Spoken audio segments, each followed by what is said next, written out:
pas une page blanche qu'on est en train d'écrire. Plutôt un paysage qui existe déjà. Et qui, en plus, essayerait de communiquer avec nous. Exactement.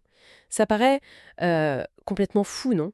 Presque de la science-fiction. Et pourtant, c'est la perspective, aussi vertigineuse soit-elle, qu'on va explorer aujourd'hui. C'est vraiment au cœur de la pensée du physicien Phil Guillemant. On va s'attaquer à des piliers de notre perception, le temps, la réalité, la conscience. Oui, et voir comment il propose de réassembler tout ça d'une manière totalement contre-intuitive. Notre base pour cette analyse, c'est un long entretien où il détaille toute sa pensée.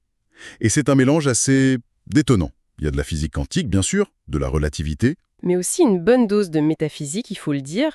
C'est un voyage intellectuel assez intense. Notre mission, c'est donc de démêler tout ça, de rendre ces concepts un peu plus accessibles. Voilà, on va essayer de comprendre comment la vision d'Einstein d'un univers bloc peut nous amener à l'idée d'un futur déjà réalisé. Et surtout, la grande question, s'il est déjà réalisé, est-ce qu'il nous reste encore un libre arbitre? C'est la question à 1 million. Alors, commençons par le début, par ce qui nous semble le plus simple. Le temps. Le temps.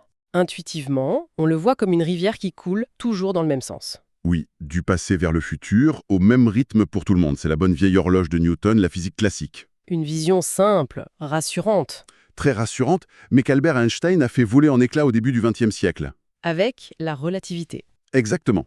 Il a démontré que le temps n'est pas une entité séparée. Il est intimement lié à l'espace. Il forme ce qu'on appelle... L'espace-temps. Le fameux tissu à 4 dimensions. C'est ça. Et de cette union découle une conséquence absolument fondamentale, et un peu folle. Il n'existe pas de présent universel. Attendez, je veux être sûre de bien saisir. Ça veut dire que l'idée d'un maintenant, là, tout de suite, qui serait le même pour toute la planète, c'est scientifiquement faux. C'est exactement ça. Le concept d'un maintenant universel ne tient pas la route en physique. Si vous prenez deux observateurs qui s'éloignent l'un de l'autre très vite, ils ne seront jamais d'accord sur ce qui se passe en même temps. Le maintenant de l'un est dans le futur de l'autre. D'accord, donc décortiquons ça. La physique, elle peut mesurer une durée, une seconde, une année, avec une précision incroyable. Oui. Mais elle est totalement incapable de définir ce qu'est l'instant présent, de dire où il se trouve. Vous mettez le doigt sur le paradoxe central. On sait mesurer le temps qui passe, mais on ne sait pas où positionner le curseur du maintenant dans les équations. Ce curseur, ce sentiment qu'on a de vivre un instant qui avance, il n'a pas de réalité physique objective. Et c'est là que Guillemant voit un indice. Un indice majeur. Pour lui et pour d'autres, si le présent n'est pas une propriété de l'univers, alors c'est peut-être une propriété de la conscience. Et là, l'implication est immense.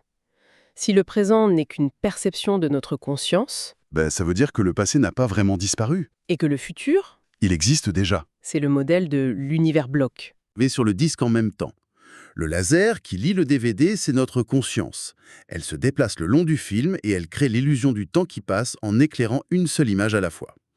Mais tout est déjà là. Ok, ça nous amène à une idée encore plus radicale que Guillemant explore. D'habitude, on pense que la matière produit la conscience, le cerveau, les neurones. Lui, il propose de tout inverser. C'est une idée qui se rapproche de l'idéalisme en philosophie.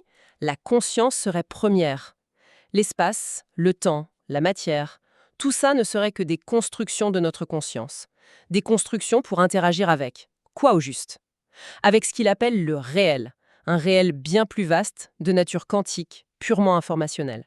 Il utilise une analogie très parlante, celle du tableau de bord, le tableau de bord d'une voiture. Exactement.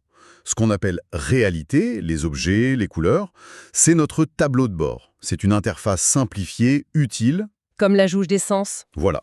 Mais personne ne confond la jauge d'essence avec l'essence elle-même ou avec le moteur. Le tableau de bord n'est pas la mécanique de la voiture. Eh bien, la réalité perçue ne serait pas le réel.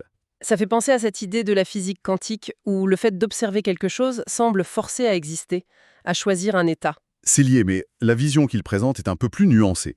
Ce serait un processus en 2 temps. D'abord, il y a un mécanisme physique qu'on appelle la décohérence. La décohérence. En gros, c'est ce qui transforme le champ infini des possibles quantiques, un peu comme un bruit de fond chaotique, en un ensemble de réalités classiques, cohérentes.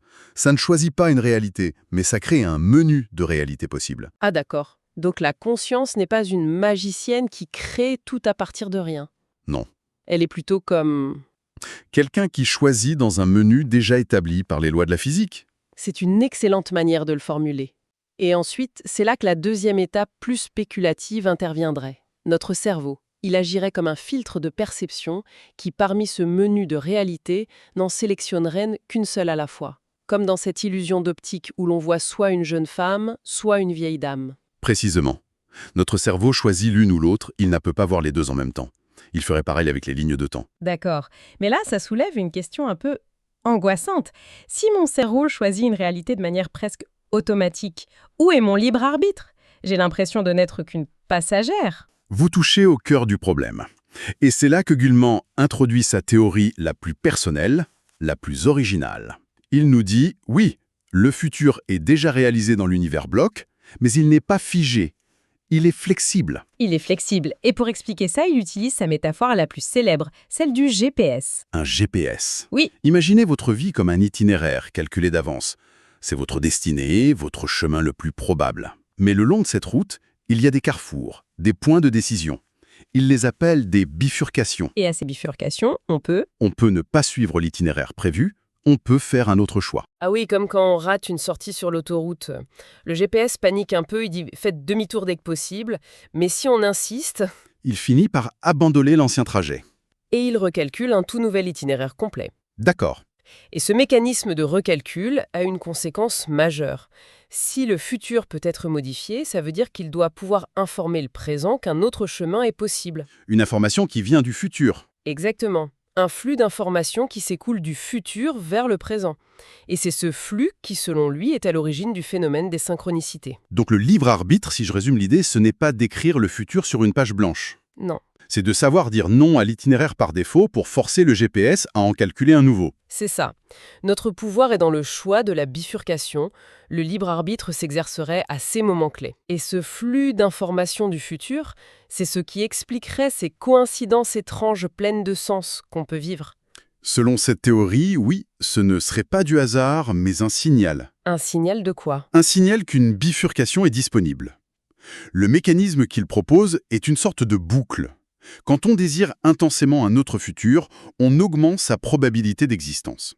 Si cette probabilité devient assez forte, ce futur potentiel se branche sur notre ligne de temps actuelle et crée une porte de sortie. Et le signal, la synchronicité, apparaît à ce moment-là. Précisément, c'est le signe qui dit « Hé, regarde, il y a un carrefour ici, une porte vers le futur que tu désires. Mais pour la franchir, il faut faire un choix. Il faut prendre un risque. » Et fascinant parce que on a tous un peu vécu ça, non? Penser à quelqu'un et recevoir son appel juste après. On a tendance à dire « quelle coïncidence ?» et puis on oublie. Ici, la théorie propose de prendre ce sentiment au sérieux, de voir le signe comme une invitation. Il pousse même l'idée jusqu'à réinterpréter les oracles antiques, le Yi King. Oui, il suggère qu'en décidant d'accorder du crédit à ces signes, on crée une sorte de langage, un code que notre futur peut utiliser pour nous guider plus clairement. Un dialogue s'installe. Et ça s'appliquerait aussi au collectif? Absolument. Prenez un héros comme Frodon dans Le Seigneur des Anneaux. Dans la vision classique, il sauve le monde parce qu'il a du courage, de la chance, etc. Oui. Dans la vision de Guillemant, la causalité est inversée. Le monde est déjà sauvé dans un futur potentiel très probable, et ce futur se manifeste en tirant le présent à lui. Il orchestre les événements, les hasards heureux, pour que Frodon réussisse sa mission. Donc la cause première de la victoire, elle n'est pas dans le passé, mais dans le futur qui cherche à se réaliser. C'est une inversion complète de notre logique habituelle. Ce n'est plus le passé qui pousse, c'est le futur qui tire. C'est un changement de perspective radical. Radical, c'est le mot. Alors, si on fait le bilan de ce voyage, que retenir? On est parti de la physique d'Einstein pour arriver à une vision où la réalité est une construction mentale et où le futur nous parle. C'est un sacré saut. Ce qui est fascinant, c'est que ça ne nie pas la science. Ça la réinterprète pour y inclure la conscience.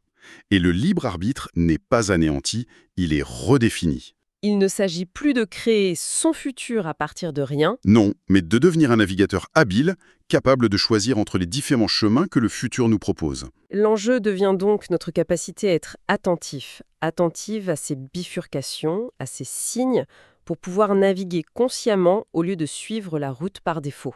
C'est l'idée fondamentale. La conscience agirait en amont, dans le futur, en formulant des intentions. Et elle agirait dans le présent, en étant réceptive, en reconnaissant les portes qui s'ouvrent. Pour conclure, la source termine sur une image très puissante. Plutôt que de s'imaginer chuter passivement dans le futur, il propose d'inverser l'image. Mhm. Imaginons le futur comme un immense fleuve qui s'écoule vers nous. Un fleuve avec de multiples bras, de multiples courants, qui correspondent à tous les futurs possibles. Si on adopte cette perspective, une question se pose. Une question qu'on peut garder en tête. Quel courant du futur s'écoule vers nous en ce moment?